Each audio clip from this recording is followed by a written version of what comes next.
Today we're getting to the best part of Job, and this is where the Lord speaks. Again, everyone has made their arguments back and forth, even with the snites and a little bit of slides here and there. And Job came up with some very strong points that no one could answer. Elihu jumps in with his opinion for about 5 chapters, and we saw that, the humor of it all, the redundancy. He just doesn't know anything and even admits it. We have the Lord speaking. Trying not to read all of this. It's so good that I really don't want to put it on one big long, because he just goes in. And the Lord answered Job. And remember, answering there is like jumping into the conversation. It isn't just answering Job, but in Job's conversation. Who is this that darkens counsel without words without? Who is this that darkeneth counsel by words without knowledge? I'll get that correct. He jumps right in there, and there's a sternness to the words of God. When you read this, you really need to read it out loud to yourself. You really need to read it with that power of someone who's stepping. I've had enough of this. Let me tell you the way it is. How do you guys bouncing back and forth? He doesn't get on Job. We do see Job speak twice in the book again. Nobody else says a word. He admits, and I'm getting a little bit ahead, that I am vile. How shall I answer? I'll lay my hand upon my mouth. He's always said he was a worm. He's always been humble enough to say, I don't know everything. I do know this about God. I do know this about God. I do know that you guys are wrong because this is his character. Now, did he know all about God? God is revealing more of himself with this discourse. In fact, we glean from God. He's giving you a little bit of just who he is, and that's what's important. We Christians get wrapped up in what he said and how he said it, or did he mean this, did he mean that? What did he say? Not what did he mean, not what are the different interpretations. What did he say? Who is that which darkeneth counsel by words without knowledge? Gird up thy loins like a man, and I will demand of thee, and answer thou me. Ooh, he's stepping into the game. He tagged himself in. Where were you when I laid the foundation of the earth? Declare if you understand. Who has laid the measure thereof, if thou knowest? And who can stretch the line upon it? Wherefore are the foundations upon fastened? And who laid the cornerstone? You think you're so smart. Where were you when all this happened? Where were you if your wisdom is so great? And he's talking to all of them there. When the morning stars sang together and all the sons of God shouted for joy. There's sons of God again. There is a lot of inkling. He gets into it in 22, he talks about, have you entered into the treasures of snow? Have you seen the treasures of hail? The book of Enoch is a non-canon book, but I believe it has a lot of truth to it, where Enoch goes into heaven and he sees places and he sees things, which is very similar to what we see in Revelation about God and about heaven. But he found rooms of thunder, rooms of hail, rooms of snow. So the idea that some of these things, you get the idea that Job knew the book of Enoch. And God is actually backing a little bit of the book of Enoch here. Now, that doesn't mean that Enoch is correct, because we do have other parts of the Bible that quote historical books like the book of Jasher or the book of the War of the Lords, which are long gone. So you can use as a reference some of these books for their reference, but they are not the Word of God. We just have, this is also recorded in the book of the War of the Lords or the book of Jasher, these kind of things. And he's referencing the book of Enoch, but that doesn't mean it's canonical.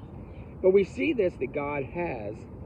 He's going into, where were you? He talks about the sons of men.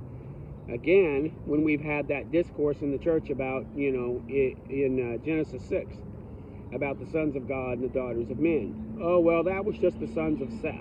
These were versus the sons of Cain kind of thing. No, sons of God here, sons of God. When the sons of God shouted for joy. Who shut up the sea with doors and it brake? When I made the clouds of the garment thereof, and the thick darkness a swaddling band of it, I created this darkness that was thick, that you could almost feel it. I don't know if you've ever been inside a cave or when it's pitch black, but you can almost feel the black. And I break up by degree and set bars and doors, is that hither you shall come and no further. And here shall thy proud waves be stayed. The water only goes so far and then it stops and goes back. It doesn't go where it wants to go. It goes where I tell it to go. Have you commanded the morning? since thy days, and cause the dayspring to know its place, that it might add to the ends of the earth, and that the wicked might be shaken out of it. It is turned as clay in the seal, and they stand as a garment. For from the wicked their light is withholden, and the high arm shall be broken. Hast thou entered into the springs of the sea, and hast thou walked in search of the depths? He's going into all of these godly things about himself. Have the gates of the deep been opened unto thee? And have you seen the doors of the shadow of death? Have you perceived the breadth of the earth? Declare it if you know it all. I mean, God's getting in here. Declare it. Come on, you're so smart. You tell me the way it is. You're telling me the way I am to other people. Let's do this. Where is the way where light dwelleth, and where? And as for darkness, where is the place thereof? That thou shouldest take it to the bound thereof, and thou shouldest know the paths to the house thereof. Can you find light and darkness? Knowest thou, because thou wast then born, and because the number of thy days is great? I love that. Knowest thou, because thou wast there then born, and because the number of thy days are great? You've been here a long time. You understand it all. See, that's what I said before, and I said in another video. This is our life. And this is the understanding of God.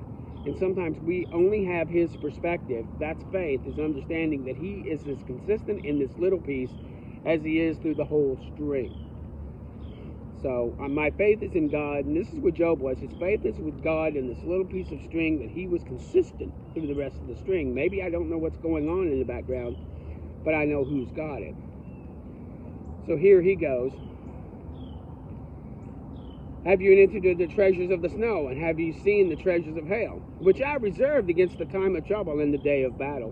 When all that hailstone fell on the Philistines at the time of, I think, Saul, David, one of those guys, I forget which battle it was, they started to kind of blur. Their hailstones came down. Those had been reserved for battle, that they would come down. These hailstones are not considered just ice rocks, but like meteorites, that he was going to throw all these meteorites. That's what the hail was. The hail wasn't like we think of frozen water. Meteorites are being shot down. He's saying, no, that's his artillery. Many of these things are the artillery for the wrath of God, and they are stored for the judgment of God that will come. You know, it's interesting, after God deals with the tribulation, he won't have to go to war anymore. I know there's a little war with Satan at the end of the millennial reign, but after that, war is gone. He won't need those resources anymore. Have you divided a watercourse for the flowing of waters, or the way of lightning to thunder, to cause it to rain on the earth where there's no man, on the wilderness where there is no man, to satisfy the desolate and waste ground, and to cause the bud of the tender herb to spring forth?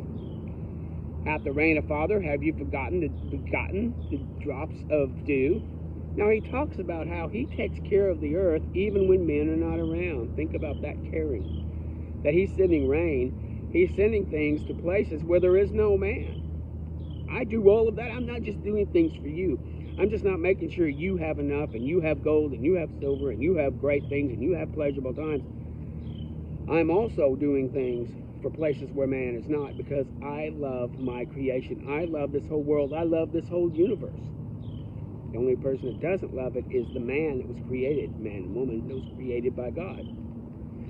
Here he says that to cause it to rain on the earth, as the rain father, out of whose womb came ice, and the hoar frost of heaven. Who has gendered it? When you see the frost on the ground, where did that come from? Oh, you smart man. Did you do that? This is why we say that the evidences in Romans 1 are just overwhelming. You think that people don't know there's a God of some kind, but they have to delude themselves with either sexuality or other religions or business or money or whatever, to delude themselves, like with drunkenness, to not see the God of the frost and the God of the rain and the God of the snow and the God of the sunny day and the God of the trees, to not see that this God is witnessed all around us. And we're like, no, sorry.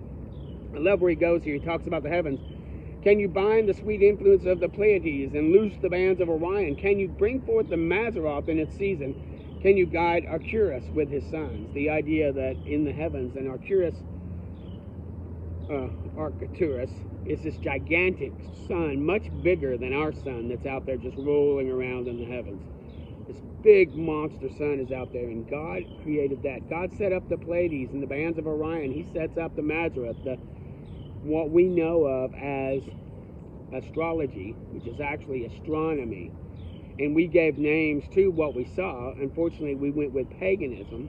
When you think about Taurus and Aries and Capricorn and all of these, those are the pagan names. The Jews had their own names. They had that the Mazzaroth began with the Virgin and ended with the Lion. Now there's the gospel right there in the stars. But he talks about that. Knowest thou the ordinances of heaven? Can you set the dominion thereof? Can you lift up your voice to the clouds, and the abundance of water will cover thee? Can you call for rain? You're so powerful. Can you call for rain?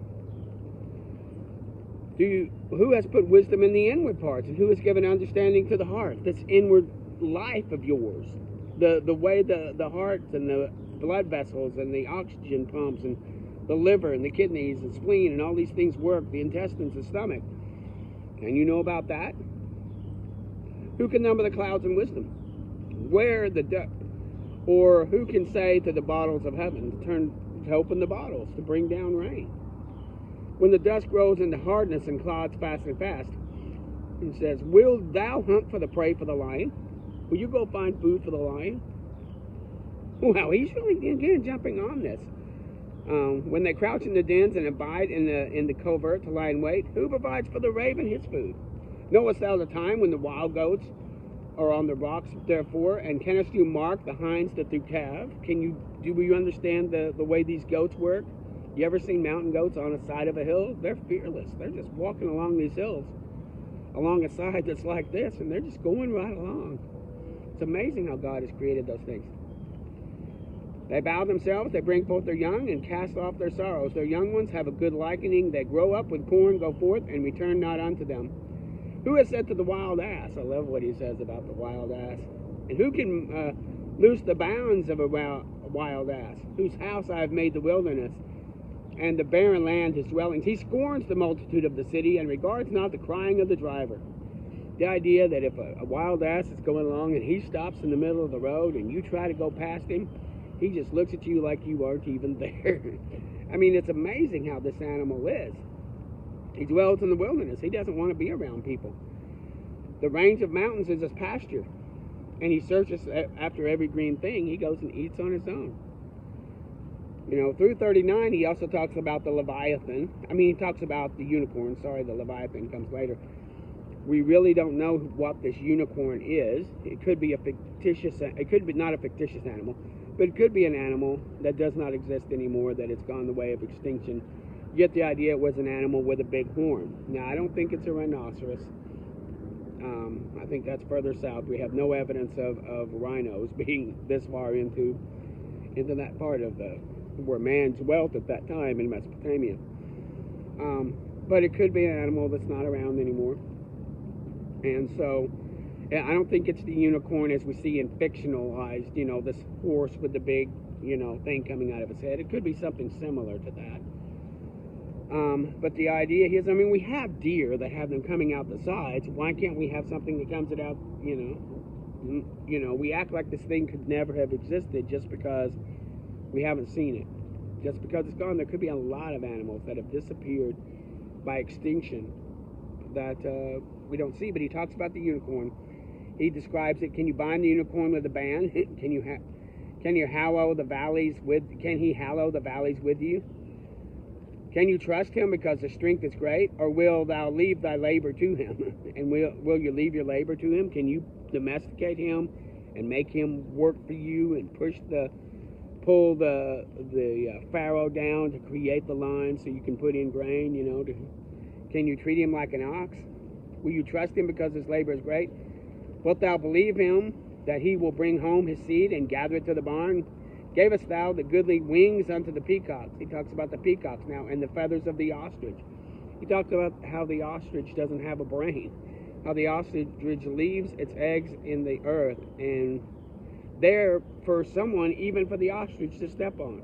The ostrich is so unmindful of its youth, it's like it doesn't even exist. It's there for anybody to eat or step on. The ostrich doesn't care. God says, I didn't give her any wisdom, neither imparted to her understanding. What time she lifts herself up on high, she scorns the horse and the rider. She's not afraid of horses and riders. If you've seen these ostriches that will come and attack people, he talks about that. He talks in 19 through 30 about the horse, and I really love he uses the horse as an example. Can't you give the horse strength? Have you clothed his neck with thunder? He paws at the valley and rejoices in the strength as he goes to meet the armored man. He mocks at fears and is not affrighted, neither turned he back from the sword. The quiver rattled against him, and the glistening sword and the spear. He swallows the ground with fierceness and rage. Here's an animal that's not afraid of battle. He will charge right in with you into the fray. And again, God created these animals to be this way. He's showing how strong and mighty and how majestic and how beautiful he is. He talks about the hawk flies with wisdom. Let the evil mount up by command and make her nest on high. She dwells in the clefts of the rocks. And her young ones suck up blood. Where the slain are, there she is. She makes sure that her young ones are fed. She knows where to find food, and she knows where to put for safety. Just the opposite of the ostrich. I'm going to stop there because there's so much more that needs to be said, but I don't like these to go too long. But man, God is just coming out in self-defense. And the sad thing is that God should not have to defend himself to mere man. The fact that he would is graciousness. The fact that he would come down and speak for himself. And even though Job says things like, I'm vile, he started there. Job didn't learn a thing that he didn't already know. He is accepted by God when you get to 42. He talks about, my servant Job has spoken rightly of me. He doesn't get on to Job. He gets on to the other three guys. Elihu split. He's gone. But we have God here. Even though Job interjects, he never calls Job down. I hate it when it says Job humbled. I hate it when the Bible uses these things on the top. Most of them are wrong. Job could only have been humbled if Job was wrong. Job was always humble before this God. So let's be careful again. These things that are up on top are some of the little side notations or the comments on the bottom. This is why I don't like commentaries. That's someone else's opinion. And you might say, well, you're doing a commentary. Well, look and see. I'm not trying to add to it. I'm not trying to put in any of my inflections. I'm trying to say, here's what he's talking about.